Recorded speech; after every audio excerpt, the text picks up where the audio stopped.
it's looking kind of ugly. But I wanted to pay my tributes to my man Tip. Hold up. Let me pay my tributes real quick. See if I can get that right. I gotta get that right though. I can't be. I gotta get that right. I gotta get that right. You know what I mean? I can't get that wrong, man. I gotta pay my tributes to Tip, cause ain't nobody can do it like him. You know what I mean? This is how I gotta do it. You know what I'm saying? This is how I gotta do it. I gotta pay my tributes to Tip. You know what I mean? You know what I mean? Hold up. How you do it? Oh, there they go.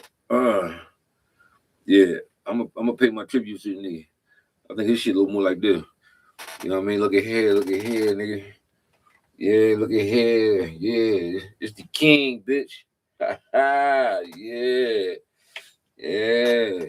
It's the rubber band man, nigga. What you gonna do? Yeah, big things popping, nigga. But his shit don't fall off though. My shit fall off. His shit don't be falling the fuck off. Yeah. This is my Tip, yo. I'm fucking with Tip, man. You know what I mean? You know what I mean? Like, see, I guess he might as well go ahead 50. Because 50 already shot at Lou. What else you gonna say? You already called him a rat. You already said this and said that. So now Tip might as well just unload the whole clip on him now. Because Tip ain't no joke now. Tip was on the joint with Buster and held his own. There ain't too many people can hold on with Buster. Huh? What's that joint called? That's the joint when he got locked up and he performed the joint. Or they performed the joint without him, but I remember when he was on it. That joint, what is that joint called? Yeah. Tip. Whatever you like. Yeah. Hey, Tip, man. Tip never really fell off, yo. Tip that. All right. Now that we talking about rap, man, I'm gonna say a little something to the battle rappers. Okay. All right. First of all,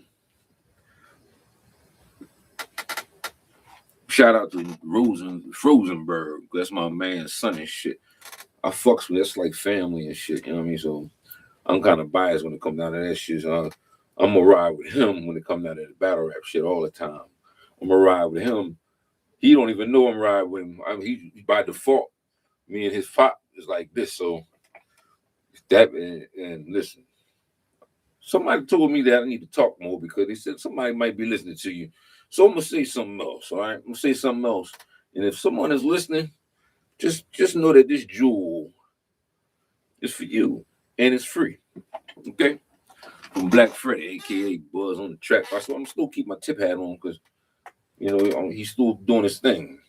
So that's what I'm still gonna do the Tip thing right here. All right, so listen.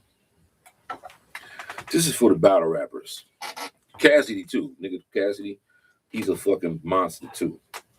But ain't nobody fucking with Frozenberg. You know why? Because Frozenberg got humor, and he's consistent, good cadence, good setups and shit. You know what I'm saying? But when you got to, all right, there's a lot of people out here who's trying to impress people outside with words and how smart they are and how many times they can flip all these different type of metaphors and shit. I mean, that's cool and all that. I mean, that's good and all that, but there's a lane for that. You know what I'm saying? When I was growing up, they had one rapper that did that. Okay, and he did all the words, all the long words and wordplay, and his name was the Educated Rapper. Okay, from UTFO. Okay, he did all those, all that stuff and all that.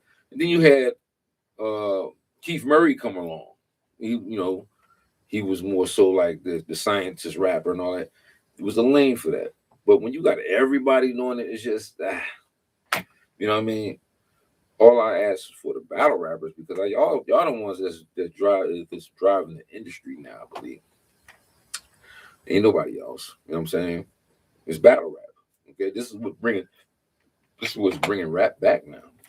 Battle rap, bars. Okay, So y'all doing y'all thing, and I'm hats off y'all. Not this one. I ain't taking Tip's hat off yet, but hats off to y'all. My Black Freddie hat off to y'all, but not the Tip hat. All right.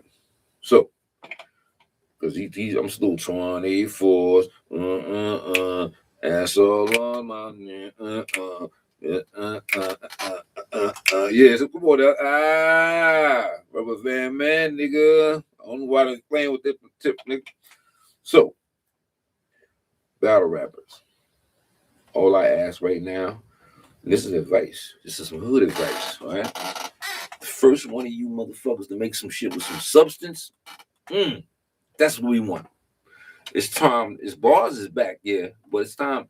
Can you picture if Cassidy came out with a joint that pulled at the heartstrings and motherfucker shit, man, with a fat ass? Because I'm telling you right now, like I was just telling Granny J earlier, I know the formula. You know what I'm saying?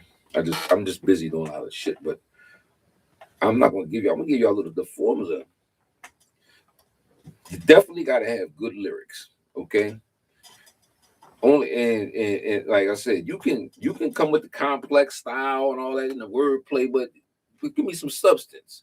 You got somebody like Cool G Rap. He's the most wordplay tricky dude out there, but he has substance. You know what I'm saying?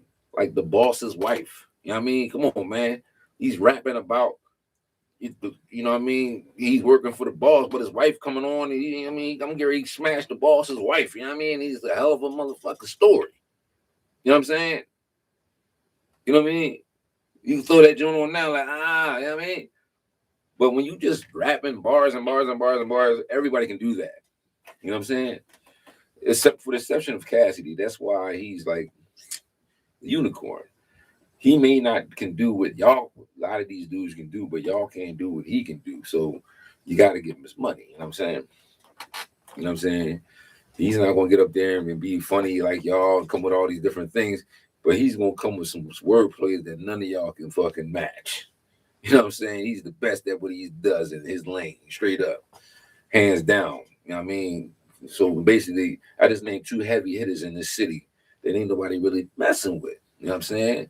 Imagine they go across the tag teaming people, Frozen Word and Frozen and Cassidy, man. Come on now.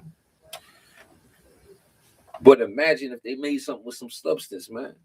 Imagine if Froze come up with a joint by his son or something about a girl, about somebody, man, got killed. I mean, just spilled in, had a nice AI video to go with it, you know what I mean? Like some Scarface joint, you know what I mean? Smile for me type of joint, you know what I mean?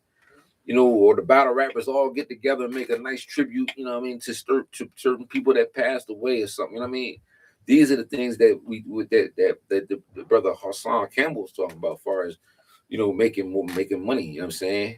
Not to piggyback off that or to say that he's biting, because I told you I'm about hip hop, man. So I apply hip hop rules to a lot of shit. You know what I mean? So even in podcasting, you know what I mean, I try not to bite nobody's style. You know what I mean? You know what I mean? You pay homage to pure shit, but when you start copying and pasting their shit to their thumbnails and taking their tags and trying to look and say what they're doing, that's biting, man. Like, be original. You know what I mean? Like me, ain't nobody probably gonna see this shit. Might eventually. You know what I mean? But right now, I ain't impressed. I'm just kicking it with y'all. You know what I mean? Because I know what I'm saying is, got substance and shit. We talking about T.I., 50 Cent, shit like that. You know what I mean? Heavy hitters. You know what I mean? So, once again, battle rappers, the first one of you brothers come out the gate with some substance, something like, all right, when I give y'all an example, let me read some out of a book. Let me grab this book real quick. I think I highlighted something out of this book real quick. Now, this book right here, oh shit, this book right here,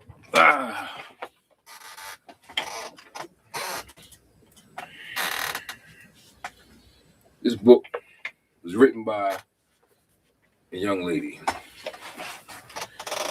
black young lady, and it was written in the heights, like right in the middle of when hip hop was at its heyday. Okay, all right. Let me just read a little small tidbit of it. Okay, let me give her name. So her name was Trisha Rose. Okay, so I'm gonna read a little bit. All right.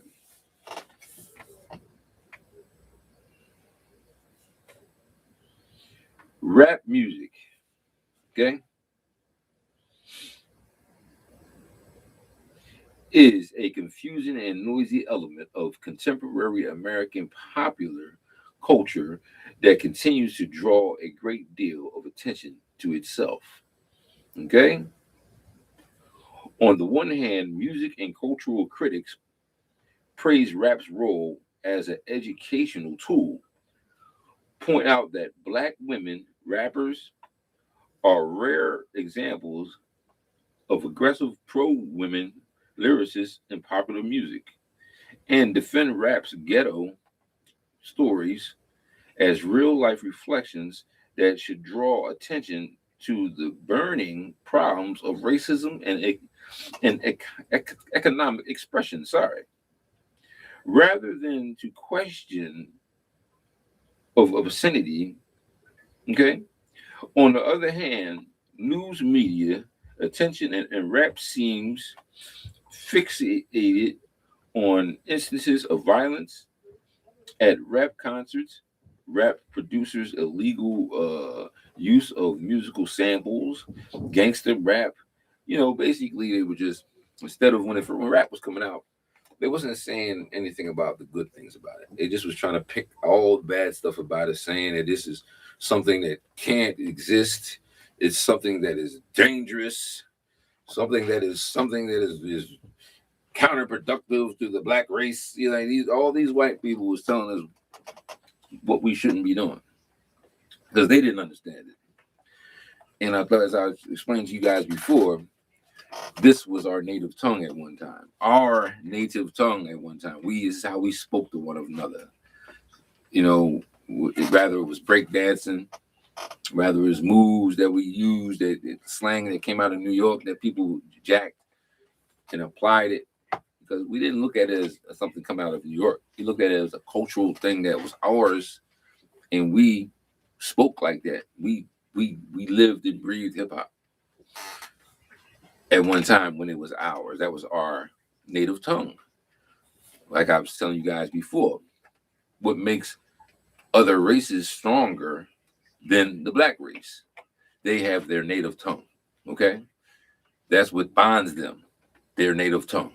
Okay, that's why when they're somewhere and they're speaking amongst themselves, and you got people that want to hear what they got to say, that gives them power. You don't even know what they're saying. You know what I'm saying? But black folks, we don't have that. We had that with rap, but they always find a way to try to figure out what black folks are saying. That's why they want to regulate hip hop. That's why hip hop is not like it should be and like how it was intended to be. Don't let me beat you in the head all night about this shit, but it's Black History Month, so we're gonna talk about Black history. You know what I'm saying? I already told you guys that I'm Muslim. You know what I mean? My spirituality is Muslim. It's Islam. But my religion is hip hop. Because I religiously do hip hop shit all day long, every day, 24/7. All right?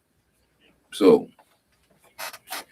you can call that what you want, you know what I mean? But that's what it is. You know what I'm saying? But anyway, I don't know why I read this part of the book, because I was trying to read a different part of the book where they was actually explaining the song called The Message by Melly Mel, and the impact that it came when it came out, and how it explained the pain and colored and the painted pictures that a lot of people weren't aware of in the ghetto. And it showed corporate America, you know what I'm saying, how valuable and how strong this thing was, because now it can sway the spending dollar in a direction that they wanted to go. By the way, I'm gonna end this topic. I'm gonna end this Black History post, because I'm gonna end it how I started it. My celly, Fro, okay. When he convinced me to put the 48 Laws of Power down, he gave me another book, and he said, "Read this book." And he said, "When you read it, when you go home, give it to your son if you have one. Tell him to give it to his son." He believed that this book, uh, every black man should read. And I'm gonna give you the title. The title is called "The Destruction of a Black Civilization," and it's by a guy by the name of Chancellor Williams, I believe his name is. Awesome book. It explains a lot of unanswered questions that you may have had in your past. Oh, trust me. Get that book and read it. It's about the same thick as this. This book right here is called Black Noise, and it's a pretty good book too. But the destruction of the black civilization is one of the best books you're gonna read. It's gonna give you, it's gonna reteach you, okay, re-educate you on things that you thought you knew. You know what I mean? You know what I mean? And grab a dictionary because it's a little scholarly. It has some words in there. You're gonna run across a word called posterity. Okay, posterity.